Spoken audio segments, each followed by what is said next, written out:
자, 이 사람은 누굴까요? 네. 그렇죠. 마더 테레사입니다.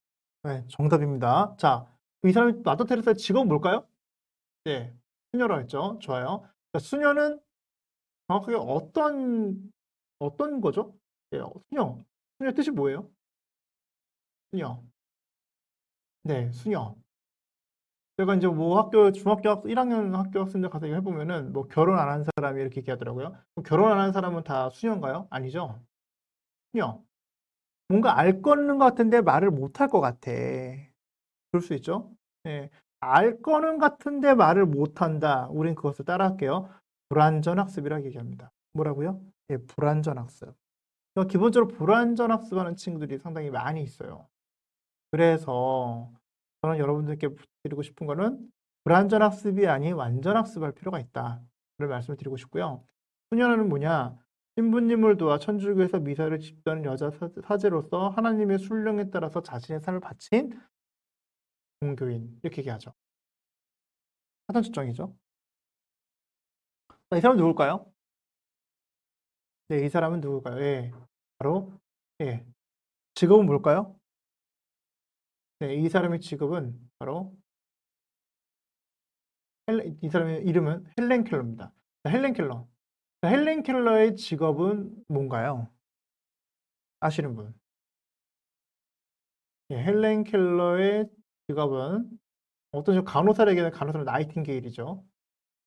예, 어떤 분은 퀴리 부인 얘기하는데 퀴리 부인 얘기하는데 과학자 얘기하는데 과학자는 퀴리 부인입니다. 그러니까 퀴리 부인, 나이팅게일, 헬렌 켈러 헷갈려요, 막 다들. 왜 그래요? 무슨 학습? 불완전 학습이에요. 불완전 학습. 헬렌 켈러의 직업은 여성 인권운동가, 사회복지사. 하버드 대학에서 농아 최초로 하버드에서 이 사회복지학을 박사학위를 받으신 분입니다. 자, 그럼 어떤 질문. 농아는 뭐예요? 농아. 귀가 안 들리는 사람이요? 귀가 안 들리면 귀머거리를 하잖아요. 아, 입이 안 들리는 사람, 입이 그 말을 못하는 사람이 그럼 벙어리라고 하잖아요. 농아가 뭐예요? 모르겠죠. 무슨 학습? 불완전 학습. 불완전 학습. 그러니까 이게 뭐예요? 라고 물어봤을 때 답변이 바로 안 나오면요. 그건 불완전 학습이에요. 제가 질문 하나 또 해볼까요? 39, 27, 48에 32. 그렇죠. 자, 두 구단을 지금 제가 물어봤을 때 39, 27. 나왔으면 무슨 학습? 완전 학습. 39 물어봤는데 뭐지? 하면 그거는 불완전 학습. 그렇죠? 자, 헬렌 켈러, 농아라는 뜻은요. 헬렌 켈러 농아입니다. 농아. 농아는 처음에는 이제 열병이 나요. 열병이 나면 귀가 안 들리기 시작해요.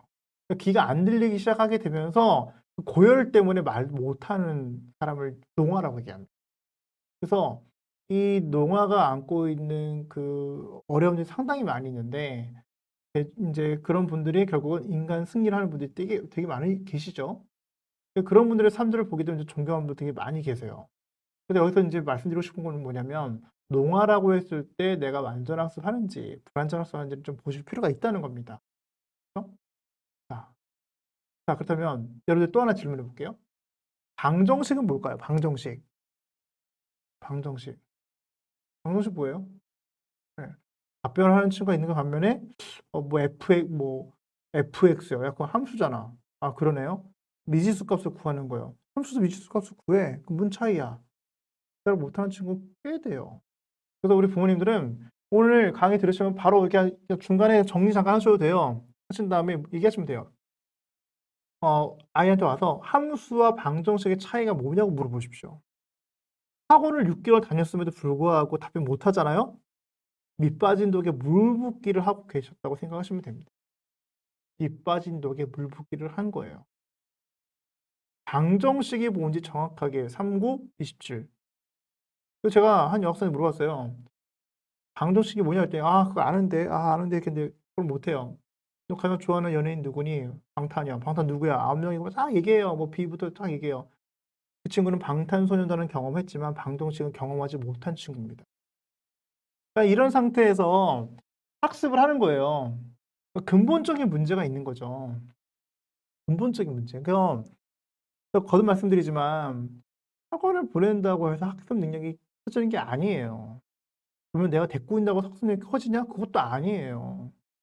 그러니까 방향성을 잡자고요. 방향성을 잡고 내가 뭐부터 해야 될지. 그래서 남들 학원 가니까 학원 가고 그리고 학력 올라가니까 올라가고 이게 참 재미가 이 없는 것 중에 하나가요. 게임이 재밌는 이유는요. 레벨업이 된다는 즐거움이 아이들이 있어요. 바로바로 그게 보상이 되고 성취가 맛보잖아요. 학원도 마찬가지죠. 이 태권도 학원, 피아노 학원 뭐예요? 피아노는 뭐 예전 지금은 좀 안 그런 학원도 있지만 체르니를 100 번을 치면 합격을 하면 30% 올라갔어요. 태권도 어땠어요? 네. 하얀 띠, 노란 띠, 빨간 띠 반을 따서 계속 국회의원 가 가지고 계속 심사 보고 패스하게 되면 어떻게 해요? 반을 줬단 말이에요. 그쵸? 못하면 어떻게 해요? 하얀 띠는 계속 하얀 띠 해야 되는 거예요. 근데 우리나라의 학교의 교육에서는 유급이라는 게 없죠. 30 점을 맞아도 4 학년 되는 거고 10 점을 맞아도 50 점 5 학년이 되는 거고 계속 올라가는 거예요. 그러니까 아이들이 무의식 가운데 그냥 학년이 그냥 지나간다고 생각하는 거죠. 근데 절대적으로 이 시험이 좀 필요한 아이들이 있어요. 근데 여기서 시험이 필요하다 여기 그 필요한 아이들 같은 경우에는 성취 의식 욕구가 강한 아이들. 오히려 시험을 봐서 자존감 낮은 아이들은요. 그 시험이 없었으면 좋겠다는 친구들이 되게 많아요. 근데 시험이라는 거는 나를 평가하는 게 아니라 내가 무엇을 이해하고 있고 무엇을 이해하지 못하는지를 확인시켜 주는 거거든요. 그래서 그런 것들에 대한 그런 개념들에 대해서 명확하게 인지를 시키고 학습에 대한 태도를 길러주는 것이 매우 중요합니다. 그럼 그게 언제냐? 초등학교 1 학년 들어갈 때부터 필요하다는 것이죠. 그래서 학교라는 것은 무엇입니까? 배우기를 원하는 학생들을 기다리는 곳이 학교예요. 배우기를 싫어하는 사람은 좋아하지 않는다는 거죠. 그래서 기본적으로 학습의 거시적인 뜻은 뭐가 있냐면요. 저는 늘 하는 얘기가 사자에 비유하는데 아프리카에 인제 가 보시게 되면 인제 잠비아 뭐 이런 데 가 보시게 되면 짐바브웨 뭐 이런 데 가 보면 인제 사파리가 있죠. 사파리에 인제 실제로 이 사자가 있습니다. 이건 8년 전에 MBC 창사 특집 라이언 퀸에 나왔던 얘기 중에 하나입니다. 그러니까 어미 사자가 인제 아기 사자를 생후 6 개월밖에 되지 않은 아기 사자를 위해서 이제 사냥을 하죠. 이제 제가 이제 상상을 해 보는 거예요. 엄마 사자 얘기했을 것 같아요. "애야 오늘 엄마가 얼룩말 자는 법 알려줄 테니까 가자. 알려줄게. 엄마 죄송해요. 저 이거 리니지 좀만 하다 갈게요." 이 녀석 알았어. 그럼 좀만 해. 다음날 엄마가 또 얘기합니다. "애야 오늘은 엄마가 톰슨 관절 잡는 법 알려줄게. 가자." "엄마 죄송해요. 저 오늘은 롤 좀만 하다 갈게요." 가야 되는데 "알았어." 그러다가 엄마는 어떻게 돼요? 호수가 났던 덫에 걸려서 결국은 죽습니다. 근데 인제 엄마가 사냥해서 돌아오는 걸 기다렸던 그 아기 사자가 어떻게 해요? 계속 기다리죠. 또 기다리고 또 기다리다가 엄마가 안 와요. 그러니까 혼자서 인제 사냥을 하기 시작합니다. 어떻게 해요? 계속 실패하죠. 그 하이에나의 무리 속에서 계속 인제 이 자기가 사냥감이 된다는 사실도 인제 인지를 하기 시작하죠. 그 아기 사자가 엄마가 없었을 때 어떻게 하나요? 계속 사냥을 하면 할수록 계속 실패를 하고 더욱과 동시에 결국 그 아기 사자는 생후 6 개월밖에 되지 않은 그 아기 사자는 아사를 합니다. 학생들이 물어봤어요. "아사가 뭐예요?" 어떤 아기 사자의 줄임말 이렇게 얘기하는데 저는 굶어 죽었다는 뜻이죠. 그죠? 근데 우리가 인간 생활 속에 인간의 삶 역시도 똑같아요. 학습을 한다는 건요. 기본적으로 배우고 익히는 과정입니다. 근데 배우고 익히는 것을 즐거워하는 친구가 있는 반면에 즐거워하지 않는 친구들이 꽤 됩니다. 그 즐거워하는 건요. 우리가 앞으로 4차 산업혁명이라고 하는 이 앞으로의 세계에 살아나갈 수 있는 생존의 기술과 같다는 거죠. 살아내는 기술이에요 사실은. 가서 보시게 되면 같은 걸 똑같이 가르쳤음에도 불구하고 빨리 배우는 친구가 있는 반면에 더디게 배우는 친구가 있어요. 물론 이제 여기서 좀 더 인제 우리가 생각해야 될 거는 아이들의 적성이라든지 아이들이 관심이 투자하는 분야에 대해서 빠르게 배우는 건 다 다를 수 있어요. 근데 기본적으로 그것은 그래서 고교 학점제가 이제 들어왔던 이유도 이제 그건데 아이들이 관심이 있어하는 과목들이 개설이 되고 학교 선생님이 그걸 뒷받침하실 거고 그 학교가 뒷받침이 안 되면 지역에서 그 지역 학교들이 연합해서 그것을 만들 것이고 그 안에서 아이들이 자신이 관심이 있어하는 분야에 대해서 아이들이 공부를 하고 학기 졸업할 때 165 학점을 이수를 하게 되면 졸업할 수 있는 그 시스템을 만들겠다는 얘기거든요. 근데 그거는 되게 바람직한 형상이에요 사실은. 근데 그전에 그럼 돼야 될 게 뭐냐. 학습에 대해서 기본적인 이해와 그런 기술과 그리고 내가 좀 공부를 해야 되는 이유, 이런 근본적인 학습 철학에 대해서는 어느 정도 부모님들이 갖고 계시고 그것을 조기부터 학원을 보내기 전에 모두 교육이 될 필요가 있다는 것을 말씀드리는 거예요. 자, 다음 문제 볼까요? 예, 이미자 선생님이 아닙니다. 오미자도 아니고요. 네, 저는 엄명종입니다. 네, 그래서 예, 반갑습니다. 저는 엄명종이고요. 자, 따라해 볼까요? 자, 어, 출제자의 의도를 알면 문제의 50%는 해결된다. 그렇죠. 출제자의 의도를 알면은 문제의 50%는 해결이 됩니다. 기본적으로 우리가 아이들이 이제 시험이라는 학교 이제 중학교 2학년부터 이제 시험이라는 게 있어요. 그러니까 많은 부모님들이 가장 걱정하시는 것이 1학년 때 자격문제 하면서 이제 시험을 안 보니까 우리 아이의 학습 능력이 어느 정도인지 잘 몰라요. 그러니까 되게 재밌는 게 초등학교 6학년에서 중학교에 올라올 때 특히 초등학교 때는 공부 못했다는 아이들은 전 보지를 못했어요. 근데 이 아이들이 곧 중학교 1학년 때 모르거든요. 중학교 2학년 첫 시험 딱 보면서 극과 극을 갈려요. 그때부터 이제 퍼센트 위주로 나오지 않습니까? 내가 몇 등인지는 정확히 모르지만 내가 몇 퍼센트 안에 든다는 걸 알 수 있어요. 그건 전학년 대비해서 전교 등수를 알 수 있다는 거거든요. 그렇다면 그 과목별로 이제 퍼센트 나오죠. 그러면 이제 고등학교 올라가면 이제 고등학교 등급으로 나오니까 그러면 기본적으로 학습을 할 때 아이들이 자신이 정확하게 평가를 인지를 못하는 상황 속에서 그냥 자연스럽게 공부를 잘하겠지라는 믿음을 갖고 올라가는 아이들이 꽤 많아요. 특히 중학교 때까지 보통 퍼센테이지가 보통 그 국영수학가 있을 때 한 85점 이 정도 됐잖아요. 이 정도 되면 아이들이 나 고등학교 올라가서 그 정도 나오겠지라고 생각을 해요. 근데 절대 그렇지 않거든요. 왜냐하면 중학교는요.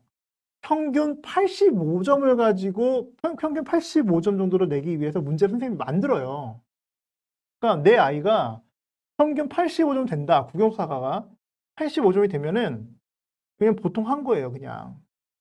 근데 이제 고등학교 올라가서 과연 그 등수가 나오느냐가 문제거든요. 근데 보통 그럼 언제냐?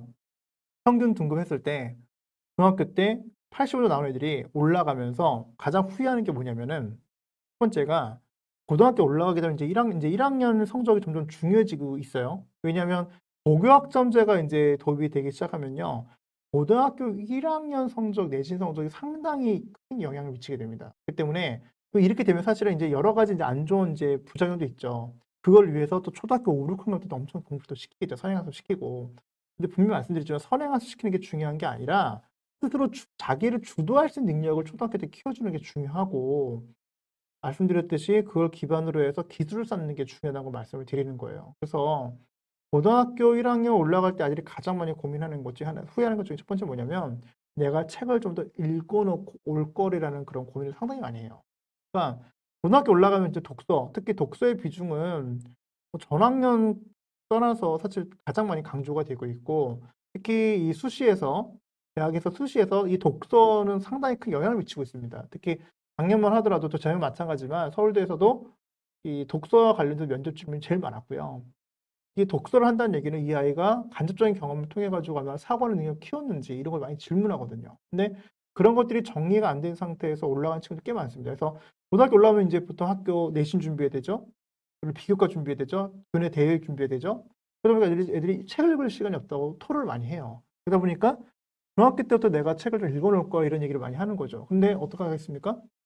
그렇지 않은 상태에서 고등학교 올라가서 그때가 살려고 하니 어려운 거죠. 그래서 보통 이제 이런 시점이 됐을 때 아이들이 가장 크게 착각하는 것이 아, 지금 나의 성적 고등학교 올라오면 나올 거라 생각하는데 그때 그럴 수가 없다. 그럼 뭐부터 바꿔야 되냐? 먼저는 수험생이라는 걸 인지를 시키는 게 되게 중요합니다. 고등학교부터는 수험생이고 엄밀히 말하면 중학교도 사실 수험생. 수험생 뜻은 시험을 치르기 위한 준비하는 과정을 얘기하거든요. 과정에 있는 학생. 그렇다면 내가 중간고사, 기말고사 내 삶 속에 들어왔던 얘기가 그 수험생이라는 거예요. 그럼 아이한테 이렇게 얘기하죠. 이 강의를 들으신 분들은. 야, 너 내가 강의 들었는데 너 수험생이래. 들었지? 그거 아니라 처음부터. 아, 지금 공부를 하는데 기분이 좀 어떠니? 공부를 하는데 지금 느낌이 좀 어때? 그 아이의 정서적인 부분에서 터치를 해주시는 것이 1순위입니다. 그럼 두 번째 뭐냐? 그럼 수험생이잖아요. 그럼 계획 세우고 실천하고 피드백 하잖아요. 결국 이제 제일 중요한 게 출제자의 의도를 알고 문제를 풀어나가는 그 기술을 익히려면요. 계획, 실천, 피드백 단계가 이루어져야 돼요. 그러니까 시험 보기 3주 전에 예상 문제를 먼저 출제를 해보고 그 예상 문제를 통해 가지고 내가 실제 시험 봤을 때 그 내가 냈던 예상 문제 속에서 얼만큼 문제가 나오는지를 확인해 보는 시간이 게임의 원리와 똑같아요, 이건. 근데 대다수가 그 계획과 실천과 피드백이 안 되는 이유가 뭔가요? 저는 거기서 50% 정도는요. 훈육에 문제가 있다고 보는 거예요, 훈육에. 실제로 그렇고요. 왜 훈육이 문제냐? 보통 두 종류의 엄마가 있어요. 한 엄마는요. "이거 하자." 얘기했어요. "내가 싫어. 나 뭐 때문에 하기 싫어." 하죠. "아 그래? 그럼 하지 마." 이런 엄마들이 있어요. 그리고 그냥 그거를 아이 자율권을 맡긴다고 그냥 안 하게 시켜요. 그리고 뭐요? "우리 아이는 보니까 대안학교를 가야 될 것 같아요. 우리 아이는 보니까 홈스쿨링을 해야 되는 게 필요한 것 같아요." 그러고 가요. 근데 재밌는 건 그렇게 가서 쭉 가면 되는데 중간에 다시 공교육으로 돌아와서 혹은 대학을 갔다가 입시를 결국 치르는 거예요. 근데 실제로 그런 분들이 되게 많이 늘어나고 있고요. 그렇게 해서 성공했던 케이스가 그렇게 많지가 않아요. 어차피 한국에서 입시를 치를 거라 한다면 해외를 가면 모르겠지만 근데 그렇지 않다는 거죠. 두 번째 부모님은요. 이런 부분이에요. "힘들지? 좀 힘 좀 내 보자. 어? 여기서 여기만 좀 더 가면 되거든. A만 가면 돼. 그리고 애를 다독이고 어리고 달래서 데리고 가요. 그리고 거기서 칭찬 충분히 보상해 준 다음에 아주 여기다 했지 그다음 레벨은 저기야." 하고 계속 러닝메이트 개념으로 계속 가주시는 분이 있어요. 이분이 사실 코치형 부모죠, 사실. 이렇게 따라가는 부모들이 보여준 부모님들이 있어요. 어? 또 세 번째로 보면 인제 여담으로 세 번째 분은요 완전히 스파르타식이에요. "뭐 해? 안 해? 너 핸드폰 없어. 핸드폰, 게임, 뭐 사고 싶은 거? 없어." 이런 식으로 하시는 분이 계시죠. 그래서 보통은 1번 아니면 3 번을 많이 하시는데 사실 그 중간 단계 2 번이 필요한 거예요. 자, 그렇다면 다시 한번 학습 한번 볼게요. 배울학자 익힐습입니다. 배울학자의 익힐습이죠. 배울학자 익힐습 보시게 되면 배울학 익힐습. 그럼 우리 학생들도 마찬가지로 내가 오늘 하루 동안에 학습에서 학과 습의 비중이 얼마나 되는지 한번 볼 필요가 있어요. 먼저 습을 보시게 되면은 습은 깃털 우자의 흰백자예요. 그 무슨 얘기냐? 원래 새 겨드랑이 털이 원래 까맸어요. 근데 이 새가 하도 나는 연습을 많이 해 가지고 하얗게 됐다는 뜻이죠. 여러분들 학교라든지 그리고 여러분들 학원에서 보게 되면 학습 배우는 게 많아요? 익히는 게 많아요? 이게 중요합니다. 이 구분을 잘 하셔야 돼요. 그러니까 내가 배우는 게 많은지 하는 게 익히는 게 많은지 잘 보셔야겠죠. 실제로 이것은 인제 제가 썼던 책을 인제 책에 썼던 말씀을 좀 드리면 공부 소화 능력이라는 것이 있습니다.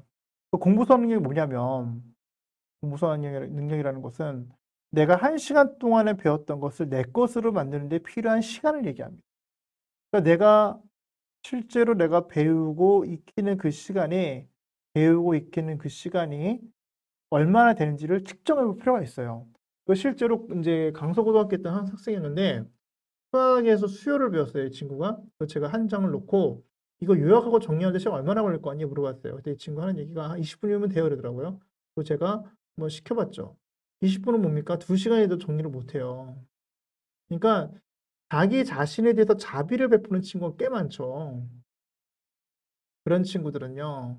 좀 냉철하게 객관적으로 자신을 좀 볼 수 있는 눈이 좀 필요합니다. 그래서 배우는 게 보통 학교에서 배우는 시간이 한 50분 되잖아요, 고등학생은. 그리고 중학생은 한 40분, 45분 이렇게 됩니다. 그러면요. 수학을 예를 들어서 1 시간 동안 배웠잖아요. 그 익히는 시간 측정해 보십시오. 그것도 보통 학생들부터 1 시간 반 정도 걸려요. 그러면 이 공부 소화 능력을 제대로 체크를 한 상태에서 내 아이가 공부 소화 능력의 과업을 얼마나 걸리는지 확인해 보시게 되면요. 정말 이 아이를 시간표를 어떻게 짜야 될지 그 방향성이 나옵니다.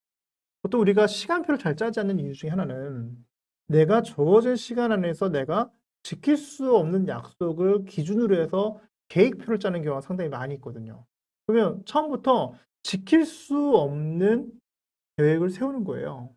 그리고 어떻게 하죠? 지킬 수 없는 계획을 세우기 시작하면서 어떻게 해요? 안 지키죠. 안 지키면 어떻게 해요? 성취감이 떨어지죠. 그럼 안 하는 거예요. 이게 반복이 되기 시작하면서 안 하기 시작하는 거죠. 때문에 제일 중요한 거는 뭐냐. 내가 배운 것을 내 스스로 익히는데 얼마나 걸리는지 공부 소화 능력을 먼저 내 아이에게 체크하게끔 해 주시고 도와주세요. 그럼 제일 좋은 건 어떻게 하면 되냐? 백지 하나 준비하시고요. 오늘 배웠던 내용을 한번 적어보라고 하세요. 적는 아이가 있고 못 적는 아이가 있거든요. 다시 편 다음에 교과서 노트 핀 다음에 완성도가 얼마나 되는지 확인하시는 거죠. 완성도가 1부터 10을 했을 때 한 7 미만이잖아요. 그처럼 공부 수학 능력을 더 늘리란 얘기예요. 공부 수학 능력이라는 것은 시간이 지나면 지날수록 줄어들게 돼 있습니다. 반복을 통해 가지고.